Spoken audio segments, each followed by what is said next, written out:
નમસ્કાર. આકાશવાણી સમાચાર હિના મોદી વાંચે છે. સૌપ્રથમ મુખ્ય સમાચાર. અરુણાચલ પ્રદેશની વિધાનસભા ચૂંટણીમાં ભાજપને ફરી બહુમતી, તો સિક્કિમ ક્રાંતિકારી મોરચા પક્ષનો વિજય. પ્રધાનમંત્રી નરેન્દ્ર મોદીએ દેશમાં લૂ, આગ અને રેમલ ચક્રવાતને કારણે થયેલા નુકસાન અંગેની સમીક્ષા બેઠકમાં આફતોને નિવારવા આગોતરા પગલાં લેવા પર ભાર મૂક્યો. દિલ્હીમાં દારૂનીતિ મામલે મની લોન્ડરિંગ કેસમાં મુખ્યમંત્રી અરવિંદ કેજરીવાલે જામીન પૂર્ણ થતાં તિહાડ જેલમાં આત્મસમર્પણ કર્યું. ઉત્તર પશ્ચિમ ભારત સહિતના કેટલાક ભાગોમાં તાપમાનમાં ઘટાડો અને પૂર્વોત્તર તેમજ દક્ષિણ ભારતના જુદા જુદા ભાગોમાં ભારે વરસાદની આગાહી. ભારતીય ચેસ ખેલાડી પ્રજ્ઞાનંદાએ નોર્વે ચેસ ટૂર્નામેન્ટમાં અમેરિકાના ખેલાડી ફેબિયાનો કારુઆનાને હરાવીને વિશ્વ રેન્કિંગમાં ટોચના 10મા ખેલાડીઓમાં સ્થાન મેળવ્યું. સમાચાર વિગતવાર. અરુણાચલ પ્રદેશમાં ફરી એકવાર ભારતીય જનતા પક્ષની સરકાર બનવા જઈ રહી છે, જ્યારે સત્તારૂઢ સિક્કિમ ક્રાંતિકારી મોરચાએ સિક્કિમમાં બહુમત હાંસલ કર્યું છે. આ બંને પૂર્વોત્તર રાજ્યોની વિધાનસભા ચૂંટણી માટે આજે મતગણતરી કરવામાં આવી. અરુણાચલ પ્રદેશની 60 બેઠકો, જ્યારે સિક્કિમની 32 બેઠકો માટે 19 એપ્રિલના રોજ લોકસભા ચૂંટણીના પ્રથમ તબક્કા સાથે મતદાન થયું હતું.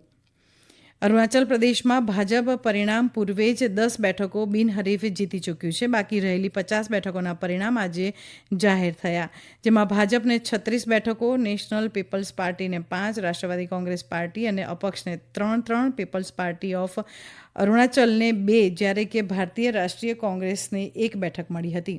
સિક્કિમની તમામ 32 બેઠકો પર જાહેર થયેલા પરિણામોમાં સિક્કિમ ક્રાંતિકારી મોરચાએ 31 બેઠકો પર વિજય હાંસલ કર્યો છે. સિક્કિમ ડેમોક્રેટિક ફ્રન્ટ માત્ર 1 બેઠક જીતી શક્યું.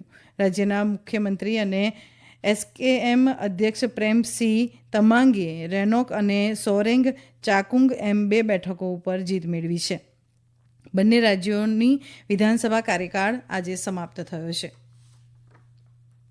ચૂંટણી પછી કોઈપણ પ્રકારની હિંસા અટકાવવા માટે ચૂંટણી પંચે રાજ્યોમાં કેન્દ્રીય સુરક્ષા દળો તૈનાત કરાયા છે. આયોગે રાજ્યો અને કેન્દ્રીય નિરીક્ષકોના મૂલ્યાંકનના આધારે આ નિર્ણય લીધો છે. આંધ્રપ્રદેશ અને પશ્ચિમ બંગાળમાં મતગણતરી બાદ 15 દિવસ માટે સુરક્ષા દળો તૈનાત કરવામાં આવ્યા છે, જ્યારે મતગણતરી બાદ 2 દિવસ સુધી ઉત્તર પ્રદેશ, ઓડિશા, સિક્કિમ અને અરુણાચલ પ્રદેશમાં સુરક્ષા દળો તૈનાત રહેશે. કોંગ્રેસ લોકસભા ચૂંટણી માટે ખાનગી ટેલિવિઝન માધ્યમો અને અન્ય સંસ્થાઓએ એક્ઝિટ પોલના આંકડાઓને અયોગ્ય ગણાવ્યા છે. કોંગ્રેસના વરિષ્ઠ નેતા જયરામ રમેશે કહ્યું છે કે એક્ઝિટ પોલ સંપૂર્ણ રીતે ખોટા છે. શ્રી રમેશે કહ્યું, તમામ પક્ષોના નેતાઓએ રાજ્યવાર વિશ્લેષણ કર્યું અને એ નિષ્કર્ષ પર પહોંચ્યા છે કે ઇન્ડી ગઠબંધનને 295 બેઠક મળશે. પ્રધાનમંત્રી નરેન્દ્ર મોદીએ દેશમાં વિવિધ આફતો માટે સમીક્ષા બેઠક કરી હતી. બેઠકમાં પ્રધાનમંત્રીએ આગામી દિવસોમાં જે રાજ્યોમાં લૂની સ્થિતિ યથાવત રહેવાની છે એ વિશે માહિતી આપી હતી. હવામાન વિભાગ અનુસાર ગુજરાત, રાજસ્થાન તેમજ મધ્યપ્રદેશના કેટલાક ભાગોમાં ગરમીની સ્થિતિ યથાવત રહેશે. આ વર્ષે દેશના મોટાભાગના વિસ્તારોમાં ચોમાસું સામાન્ય અને ક્યાંક સામાન્યથી સારું તો કેટલાક ભાગોમાં સામાન્ય કરતાં ઓછું રહેવાની શક્યતા છે. આ બેઠકમાં પ્રધાનમંત્રી મોદીએ આગની ઘટનાઓને રોકવા માટે નિયમિત રૂપે અભ્યાસ પર ભાર મૂક્યો. આ ઉપરાંત હોસ્પિટલ તેમજ અન્ય જાહેર સ્થળોએ અગ્નિ ઓડિટ અને વિદ્યુત સુરક્ષા ઓડિટ નિયમિત રૂપે કરાવવા કહ્યું છે. પ્રધાનમંત્રીને જંગલની આગની સમય પર ઓળખ કરી શકાય અને તેના વ્યવસ્થાપન માટે વન અગ્નિ પોર્ટલની ઉપયોગિતા વિશે માહિતગાર કરાયા હતા. પ્રધાનમંત્રી નરેન્દ્ર મોદીએ ચક્રવાત રેમલ બાદ થયેલા નુકસાનની સમીક્ષા બેઠકની અધ્યક્ષતા પણ કરી હતી. બેઠક દરમિયાન તેમને ચક્રવાત પ્રભાવિત વિસ્તારો અને પૂરને પગલે થયેલા નુકસાન વિશે માહિતી આપવામાં આવી, જેમાં મિઝોરમ, અસમ, મણિપુર, મેઘાલય અને ત્રિપુરામાં ભૂસ્ખલન અને પૂરને કારણે થયેલા જાનમાલના નુકસાનની ચર્ચા કરવામાં આવી હતી.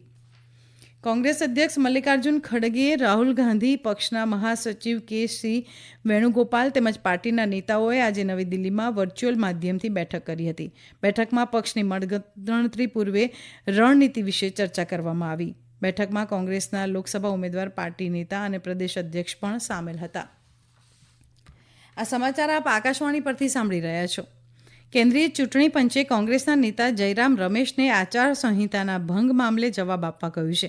ચૂંટણી પંચમાં તેમની સામે ફરિયાદ છે કે તેમણે ગૃહમંત્રી અમિત શાહે લોકસભા ચૂંટણીની મતગણતરી પૂર્વે 150 જિલ્લા મેજિસ્ટ્રેટ અથવા કલેક્ટર્સને ફોન કર્યો હતો તેવું નિવેદન આપવામાં આવ્યું હતું. ચૂંટણી પંચે જયરામ રમેશને એક પત્ર લખ્યો છે જેમાં તેમને સ્પષ્ટતા આપતા જણાવ્યું છે કે પંચે સ્પષ્ટ કર્યું છે કે આદર્શ ચૂંટણી સંહિતાના અમલ દરમિયાન તમામ અધિકારીઓ પંચ દ્વારા નિયુક્ત હોય છે અને તેઓ સીધા પંચને જવાબદાર છે. પંચે કોઈપણ જિલ્લા મેજિસ્ટ્રેટને અયોગ્ય રીતે પ્રભાવિત કરવા વિશે કોઈ જ માહિતી ન હોવાનું જણાવ્યું છે. દિલ્હી દારૂ નીતિમાં મની લોન્ડરિંગ કેસમાં મુખ્યમંત્રી અરવિંદ કેજરીવાલના જામીન આજે પૂર્ણ થતાં તેમને તિહાડ જેલમાં સરેન્ડર કર્યું હતું. અરવિંદ કેજરીવાલે એક્ઝિટ પોલ મુદ્દે ભાજપ સામે પ્રહાર કર્યા હતા. અરવિંદ કેજરીવાલ જેલ જતા પહેલા આપ કાર્યાલય ગયા અને કાર્યકર્તાઓને મળ્યા હતા. બપોરે તેઓ રાજઘાટ ગયા હતા, જ્યાં મહાત્મા ગાંધીની સમાધિ પર શ્રદ્ધાંજલિ અર્પણ કરી હતી. એ પૂર્વે તેમણે કનોટ પ્લેસ સ્થિત હનુમાન મંદિરમાં પૂજા અર્ચના કરી હતી. ભારતીય હવામાન વિભાગે દિલ્હી સહિત ઉત્તર પશ્ચિમ ભારતમાં લૂની સ્થિતિ ધીરે ધીરે ઘટવાની શક્યતા દર્શાવી છે. જો કે ઉત્તર પશ્ચિમમાં કેટલાક ભાગો ઉપરાંત મધ્ય ભાગોની સાથે ઓડિશાના અંતરિયાળ વિસ્તારોમાં ગંભીર લૂની સ્થિતિ યથાવત રહેશે. હવામાન વિભાગના વૈજ્ઞાનિક R.K. જેનામનીએ આકાશવાણી સાથેની વાતચીતમાં કહ્યું કે દિલ્હી સહિત ઉત્તર પશ્ચિમ ભારતમાં તાપમાન ધીરે ધીરે ઘટી રહ્યું છે. વધુમાં તેમણે કહ્યું કે પશ્ચિમી વિક્ષેપની અસરને પગલે હવામાન પર અસર થઈ રહી છે અને તાપમાનમાં ઘટાડો થશે. દિલ્હી સહિત દેશના ઉત્તર પશ્ચિમી ભાગોમાં 4 થી 6 જૂન સુધી ગાજવીજ સાથે હળવો વરસાદ થવાની શક્યતા છે.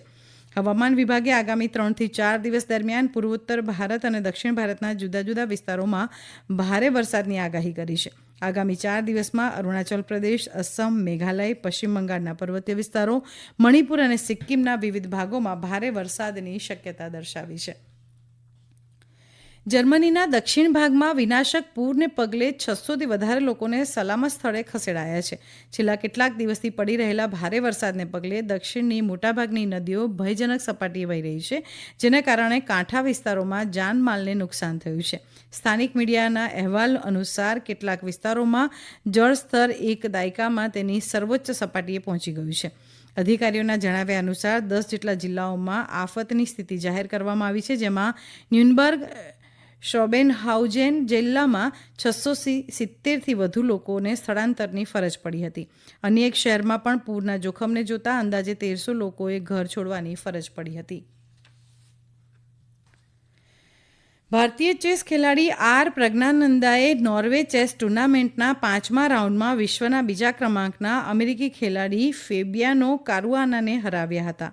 આ સાથે જ તેઓ વિશ્વ રેન્કિંગમાં ટોચના 10 ખેલાડીઓમાં સામેલ થયા છે.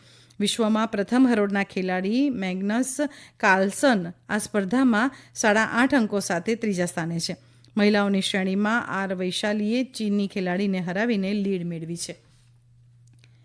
ICC T20 વિશ્વ 5માં આજે વેસ્ટ ઇન્ડિઝ અને પાપુઆ ન્યૂ ગિની વચ્ચે મેચ આગામી થોડી ક્ષણોમાં રમાવા જઈ રહી છે. વિશ્વકપની પ્રથમ મેચમાં અમેરિકાની ટીમે કેનેડાને હરાવી વિજયી શરૂઆત કરી હતી.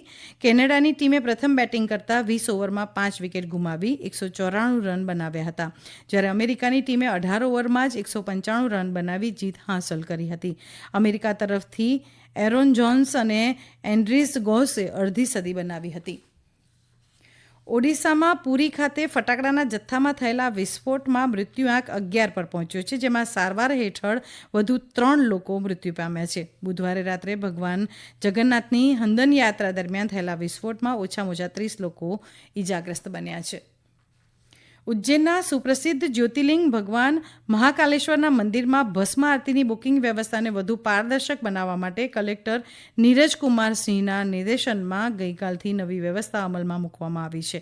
આ વ્યવસ્થા મુજબ પહેલા આવો અને પહેલા મેળવોના આધારે મહાકાલેશ્વર મંદિરની વેબસાઇટ પર 1 જુલાઈથી 31 જુલાઈ માટે 9153 શ્રદ્ધાળુઓની ભસ્મ આરતીની અરજી સ્વીકારવામાં આવી છે.